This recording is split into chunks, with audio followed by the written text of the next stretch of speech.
Hey there. Tonight let's dim the lights, put your feet up, if you're lucky enough to have a footman for that, and settle into something darker, colder and infinitely more exhausting than your current 9 to 5. We're going back to 19th century Britain, but don't expect to waltz in as a wealthy aristocrat sipping brandy by the fire. No, you're not that lucky. Tonight you're a servant in a Victorian mansion. Congratulations! Your alarm clock is a bell pulled from 4 floors above your head. Your uniform itches. Your wages are insultingly low, and your only day off is hypothetical. But don't worry, I'll help you survive it. Probably. So before we descend into soot, sweat, and silver polish, take a moment to like this video and subscribe. But only if you genuinely enjoy what I do here. And drop a comment telling me what time it is, where you are, and what you would be doing if you weren't stuck in the scullery with me. Now then, let's head back to the 1850s. Welcome to service. Your new life begins at 4:30 a.m. You wake up before dawn, in a bed so narrow it doubles as a metaphor for your social mobility. Your mattress is stuffed with straw and lumps. Your blanket smells vaguely of boiled cabbage and coal smoke, and you share this tiny attic with 3 other servants who snore like haunted kettles. There's no privacy, no silence, and absolutely no sleeping in. The house bell rings. That means the mistress wants hot water, or toast, or to make sure you haven't died in the night and ruined the carpet with your corpse. You stumble into your rough wool uniform, the same one you've worn all week, and last week, and possibly the week before that. The fabric is stiff from repeated washings in lye, and the collar is starched with the kind of cruelty usually reserved for battlefield discipline. You wash your face in cold water from a chipped enamel basin. No soap, no towels, just splash and hope.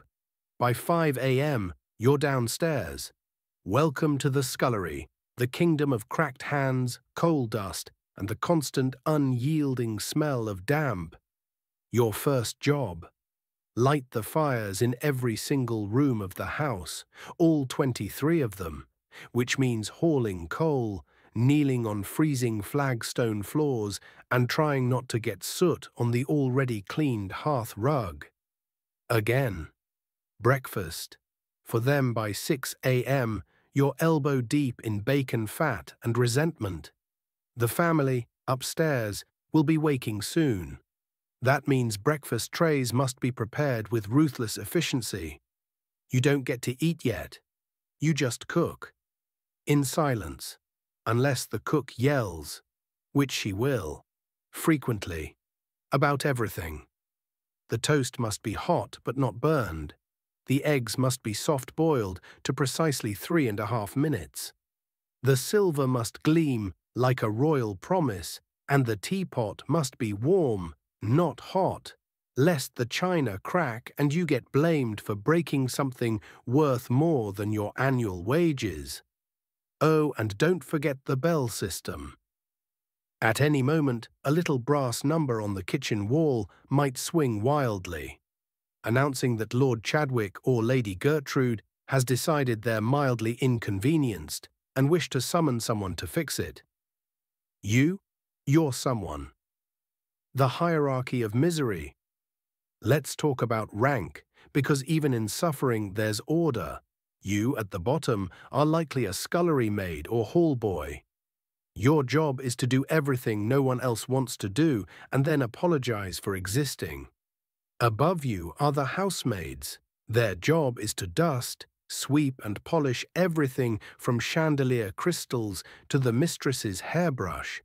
Then there's the butler, who is terrifying, always right, and smells faintly of port and judgment. And the housekeeper, she controls the linen cupboard and your fate. If you're lucky, very lucky, and you survive long enough, you might rise. But more likely, you'll develop arthritis at 23 and die knowing the exact pattern of the drawing room's carpet. Bathing the gentry. The bell rings again. It's Lady Chadwick. She desires her bath. You know what that means. Hall water, bucket by bucket, from the kitchen stove to her gilded tub, which, despite its size and splendor, still has no plumbing. Because the house was built before indoor plumbing and stubbornly refuses to adapt. You heat the water, pour it, test the temperature with your elbow like a Victorian sommelier of suffering, and then wait silently outside the door in case her ladyship decides the temperature insults her delicate constitution. She'll bathe alone. You'll empty the tub afterward, by hand, into the garden, where the roses bloom with an irony so sharp it could cut your apron. Cleaning like your life depends on it, because it does. After the breakfast trays are taken up, you're off to the real work, cleaning the house. And no, not the casual, tidy-up kind of cleaning. This is Victorian aristocracy. These people have very little to do all day, which means they notice absolutely everything. Dinner is served in silence upstairs. You don't witness it, of course. You wait behind the scenes, like a haunted stagehand in a play you'll never be allowed to watch. Occasionally a dish is sent back, not because it's bad, but because Lady Gertrude isn't feeling lamb tonight. You suppress the urge to scream into the tureen and return to washing dishes with water so greasy and grey it qualifies as a new element. Evening tasks, silence, shadows, and soiled linens. Once the aristocracy finishes their wine and their long-winded speeches about the condition of the garden maze, the real work begins, again. You clear the dining table. Carefully, quietly, plates mustn't clink, silver mustn't rattle. A single dropped spoon could cause the butler to develop a facial twitch that will haunt you forever. Then it's time to set the bedrooms for the night. You go upstairs, where the halls are lit with oil lamps, and the wallpaper looks like it was designed by someone with chronic migraines. You warm the beds, literally, using metal bed warmers filled with hot coals. You fluff pillows, fold dressing gowns, lay out slippers, empty chamber pots. You refill water carafes. You check the fireplace. You pull the curtains just so, not too wide, not too narrow, and absolutely no creases in the tiebacks. The last time someone creased the tiebacks, Lady Chadwick wrote a letter. To Parliament, you place a lavender sachet on the pillow. You know she won't notice. But the housekeeper will. And the housekeeper sees everything. The one day off. You don't get technically, you are entitled to half a day off per week. But only if you've been in service for a while, and only if no one else has already claimed it, and only if it isn't raining, and only if Lord Chadwick doesn't suddenly demand a hunting breakfast for 6 on a Tuesday morning. And even when you do get a day off, you're expected to use it to mend your uniform, scrub your shoes, write guilt-ridden letters to your parents, and visit your siblings who also work in service and are equally exhausted. You might walk to the park and sit on a bench for 20 minutes, then walk back. That was your vacation. If you're young and foolish, you might fall in love with the stable boy. But stable boys don't have futures, and neither do you. Old age, if you live that long. If by some miracle you survive 20 or 30 years of this, the coal dust, the back pain, the endless scrubbing, and the constant stress of napkin folding, you might become senior staff, perhaps a cook, perhaps a housekeeper. Perhaps you'll get your own tiny room, your own key, your own special teacup. But more likely, you'll be dismissed when your knees give out and quietly replaced by someone younger, cheaper, and with fewer complaints about the mysterious rash from the silver polish. Pensions don't exist. Retirement homes are rare. Your best hope is a grateful family who lets you sleep in a shed and calls you dear old Maggie or poor Mr. Albert while forgetting your actual name. But hey, it's honest work. Despite everything, the grime, the exhaustion, the unrelenting tedium, there's a strange comfort to it all. The rhythm of bells, the clink of silver, the smell of baking bread at 4 a.m., the knowledge that you helped keep a world running, even if that world never truly saw you. So rest now, dear servant. Lay down your aching limbs in your narrow little attic bed and listen to the wind whistle past the chimney. You did your duty today, and tomorrow you'll do it all again. Because the bell will ring. It always does. Good night. You scrub the front steps. You polish the brass doorknobs. You sweep the floors, all 4 stories of them, then sweep them again because someone with a monocle spotted a speck of dust. You dust every surface, including the tops of picture frames, because apparently dust has opinions, and it likes altitude. You mop the scullery, clean the chamber pots. Yes, people still use those, and wipe down the staircase balustrade until you can see your reflection. A tired, hollow-eyed version of someone who used to have dreams. The worst part? You're invisible. Not metaphorically, literally. The family is trained not to acknowledge your existence. If they see you, you're in trouble. If they don't see you, you're doing your job. But if they trip over you, well, then you're fired. The midday meal you don't get. While the family prepares for luncheon, a 6-course exercise in pretense, you and the other servants might get a cold crust of bread and weak tea. If you're lucky, the cook is in full war mode now, assembling roast meats, aspic, jellies, puddings, and 3 kinds of potatoes. Your job? Stay out of her way unless you enjoy being yelled at in increasingly creative insults involving your lineage and your ability to carry a gravy boat without trembling. Once luncheon is served upstairs, you might sneak a bite of leftover fat from a ham.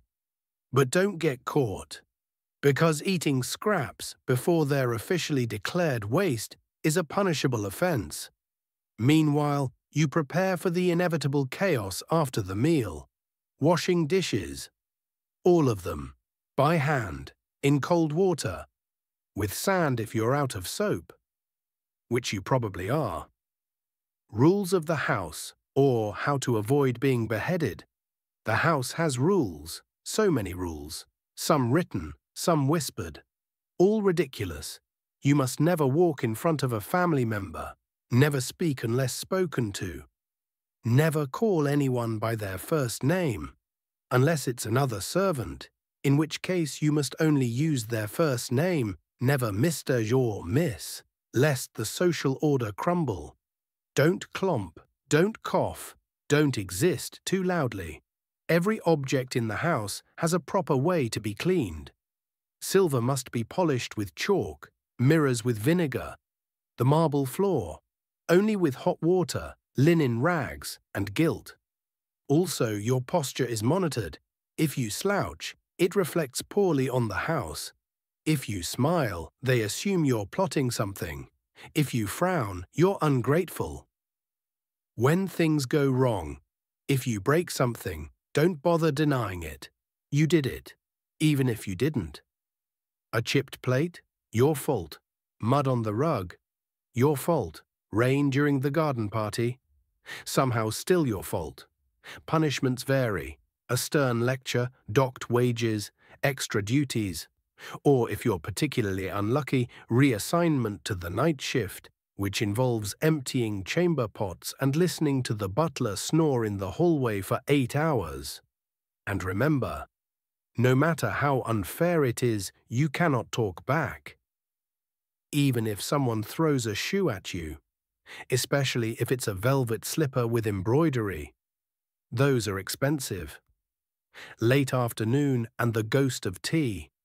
By late afternoon, your spine is a question mark, your feet feel like hooves, and you've realized that happiness is just an illusion crafted by the idle rich.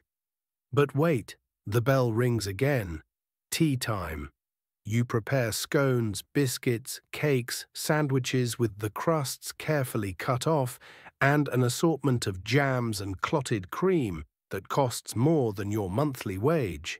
You set the tea tray, polish the silver tongs. Make sure the doilies are crisp. Yes, the doilies. You ironed them earlier. They have lace patterns so delicate they could be used to decode ancient scrolls. Once the tray is delivered, you disappear again, melting back into the shadows like a ghost trained in etiquette. Meanwhile, you clean, always cleaning. There is no such thing as done, only not clean enough. Dinner, orchestrated suffering in 6 courses evening draws near, and the most dreadful ritual of the day begins. Dinner. This is not a quick meal. This is a production, complete with silver cutlery for each course, crystal glasses you must never breathe on, and seating arrangements as complex as military hierarchies. You help prepare the table, every fork, knife, and spoon placed with mathematical precision. The napkins are folded into swans or fans or some tortured symbol of refinement. The candles are trimmed. The plates are warmed. The chairs must be angled just so, as if the dining room itself has a sense of choreography that only the butler truly understands. And he guards it like state secrets. Downstairs, the kitchen is a battlefield. The cook is yelling again. One of the footmen sliced his finger while uncorking wine, and now he's bleeding discreetly into a rag while apologizing to a bowl of potatoes.